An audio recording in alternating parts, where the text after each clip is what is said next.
কি যদি বলেন, আমি যদি কখনো আপনাকেই বলছি না, আমি বলি, আমি যদি কখনো I am not the prime minister of the country, না, আমি বুঝানোর চেষ্টা করছি, আমাকে বিশেষ করতে দেন। আমি যদি কখনোই ওই সুযোগ পাই যে আমি কোনো ধরনের পলিসি কাজে ব্যবহার করি, মানে I can be of any help, আমি যদি কখনো কোনো ক্যাবিনেটের মন্ত্রী হই, বা আমি যদি কখনো সেখানে, ফার্স্ট আমার ওখানে থাকতে হবে। আমি তো গুলিস্তানের মোড়ে দাঁড়িয়ে আমার সম্ভাবনার কথা বলে শুনবে না। You have to be at the right place at the right time, তাই না? তো আমি যদি সেই পরিস্থিতিতে কোনোদিন থাকি, আপনি যদি আমাকে জিজ্ঞেস করেন, আমি মনে করব বাংলাদেশে অ্যাগ্রো বেসড করতে হবে, বাংলাদেশে গ্রিন কলার জব নাম দিতে হবে। যেমন আপনি যদি যে রাস্তায় কাজ করে বা ই করে, তাকে যদি আপনি মানে একটা এরকম নামে না ডেকে সেবক ডাকলে একটা একটা একটা ইসের ব্যাপার আছে। এক্স্যাক্টলি, একটা শিক্ষিত ছেলেদেরকে, এটা আমার পরিকল্পনা, শিক্ষিত ছেলে মেয়েদেরকে, মাননীয় প্রধানমন্ত্রী একটা কথা বলেছিলেন যে লেখাপড়া করেছি এই জন্য যে কৃষিকাজ করতে পারবো না, এই আইডিয়া থেকে বের হয়ে আসতে হবে। এটা যুবকদের কোন একটা কনফারেন্সে মাননীয় প্রধানমন্ত্রী বলেছেন, আমি 100% একমত। বাট এই কথা বললেই হবে না, এই কথার জন্য গ্রিন কলার রেভলিউশন করতে হবে। হোয়াইট কলার, অন্য কলারের পাশাপাশি আমাদের মতো ছেলেদেরকে হয়তো সপ্তাহে একদিন চাষাবাদ করতে হবে, বা আমাদের অ্যাগ্রো বেস থাকতে হবে। সেখানে আমাদের ব্যাংক যারা আছে বিনা সুদে ঋণ দিতে হবে। অনেকটা আমুলের মতো যারা যারা ভারতে আছে, তাদের সাথে একটা এরকম একটা কোম্পানি করতে হবে যে তোমরাও পার্টনার হবে, আমরাও পার্টনার হবে, এবং লোক দিতে হবে। প্রত্যেক গ্রামে, প্রত্যেক পুকুর মাছ চাষ করতে হবে, এবং এরকম একটা সিস্টেম করতে হবে যাতে এই কাজটা আসে। সেকেন্ড কথা, আপনি যদি আমাকে জিজ্ঞেস করেন জনশক্তির ব্যাপারে, এই যে কত লোক যাচ্ছে, তার চেয়েও আমি বেশি চিন্তিত, যাচ্ছে is a good news, but কিভাবে যাবে? বাইরে দিয়ে যাবে? সরকার যাবে নাকি? সরকার টু বি সাকসেসফুলি, সরকার এই ধরনের জিনিসপত্র খুব ম্যাল হ্যান্ডেল করে, একটা পর্যায়ে দেখা যায় নিজস্ব কিছু লোকজনদের কাজ দিতে যায়, সেখানে একটা প্রবলেম হয়। প্লাস আরেকটা জিনিস হলো, যাওয়ার পর কি হবে?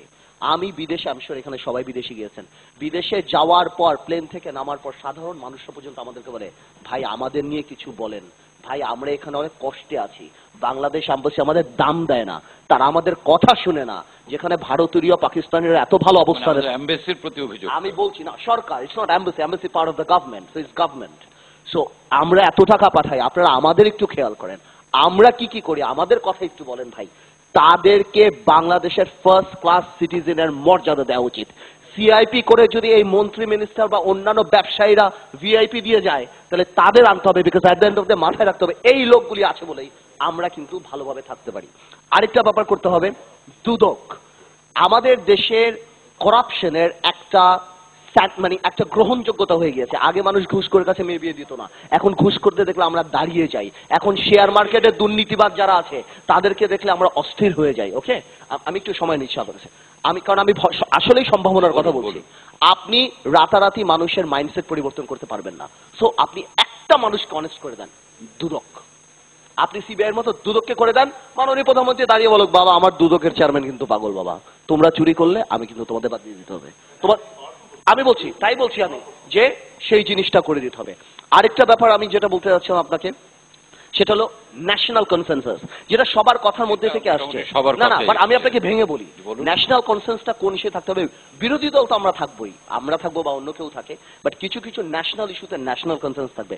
দলীয় ভাবে ইউ মাস্ট নট সারপ্রাইজ, মানে কালকে একটা, আজকে I am sorry with due respect, সারা খাতুনকে টিএনটি মন্ত্রণালয় বানা হলো।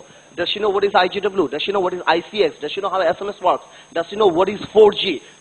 Does she know? But you must have the most technologically literate person in such a ministry. আমি জানতে চাই আসল কি কেউ নাই? তো আমার কথা হলো, আমি কালকে হয়তো বিএনপি ক্ষমতা গেলে আমি হইতেও যাই না, মেবি মাহি ভাই থাকলে যদি আমাদের সাথে আসে, বা মেবি আনি ভাই যদি, no no what I'm telling you, please, যদি আনি ভাই আমার পাশে বসা, সকালে আনি ভাই রাত্রেবেলা সকালে ফোন পেলো, আনি তুমি ফিনান্স মন্ত্রী, আমি তো ভাই জানি না, ঠিক আছে তুমি, this can't happen. একটা শ্যাডো গভর্নমেন্ট থাকতে হবে। আই মাস্ট নো আমাকে আদৌ কোনো দায়িত্ব দেওয়া হবে নাকি। Fair enough, if you think আমরা ইন্টেলিজেন্ট এনাফ, আমি নিতে পারবো না, বাট আমি কি কাজে আসতে পারি, এই জিনিসগুলি আমাদের খুব। আরেকটু আমি আপনাকে সম্বোধন দিচ্ছি, আরেকটা বেসিক, এমপি মন্ত্রী সব দলের জন্য, এমপিরা কোনো পার্লামেন্টে রাজুকের জমি পাবে না, ব্যাংকের পারমিশন পাবে না, কোন ধরনের অয়েল ট্যাঙ্কার গাড়ি পাবেন না, না ট্যাক্স ফ্রি গাড়ি যদি আপনি না দেন, no problem, give us a car so that we can go. আমার এলাকা এখান থেকে অনেক দূর, আপনি গাড়ি দেন, আমার কোনো অসুবিধা নেই, আপনি উপজেলা চেয়ারম্যানকে যেরকম দিয়েছে আপনি দিতে পারেন, that's not a problem. But আমি বলছি, আমাকে একটু বলতে দেন, কনফ্লিক্ট অফ, আচ্ছা আমি কিন্তু অ্যাকচুয়ালি সম্ভাবনার কথা বলছিলাম, রাইট?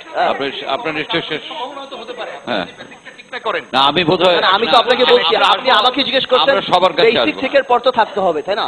আমি যেটা বলছি যে আপনার এই শেষ কিছু করতে জিনিস হবে, থাকতে হবে যে ব্যবসায়ীরা ব্যবসা করবে এবং যারা রাজনীতি করবে তাদের কিছু জায়গায় একটু ছাড় দিতে হবে। একটু আমি কথা জবাব দিই। আপনার একটা কথা, আপনি যেটা মাহিবের সাথে বলছেন, পলিটিক্যাল কথা যেহেতু আমি বলছেন, জাস্ট আমি সবার জানার জন্য বলছি। অনেকেই মনে করে আমরা 18, যেহেতু আমি 18 দলের একজন, আমরা 18 দল করি বলে আমরা সবকিছু নেই। আমরা যুদ্ধাপরাধের বিচার চাই। আমাদের স্টেজে দাঁড়িয়ে যদি জামাত কথা বলে, আমরা যে ভেঙে নিয়ে আসবো, আমরা সেই দায়িত্ব নেই না। আমি বলি ঠিক যেমন মাননীয় প্রধানমন্ত্রী এরশাদ সাহেবের 10 বছরের দুর্নীতির দায়িত্ব নেয় না মহাজোট সরকার হয়েও, ঠিক সেভাবে আমরা 18 দলে থেকেও তার অবস্থান তার থাকতে পারে। আমি excuse me, let me finish. শেষ করুন, আমি আপনার কাছে আসবো, এরপরে আমি আপনার আমি কাছে আসবো। বুঝানোর জন্য বলছি যে আমরা অবশ্যই চাই, বাট আমরা চাই justice must be seen to be done, justice hurried, justice buried. So আমরা চাই যাতে ওই স্ট্যান্ডার্ডে জাস্টিস হোক। বাট এই কথাটা সত্যি না যে 18 দল করলাম বলেই আমরা সবকিছু জানি। আপনাকে ধন্যবাদ। আপনাকে ধন্যবাদ। আমি এই প্রেক্ষিতে আমি বলি নাজবা আপা প্রস্তুত হয়ে আছেন।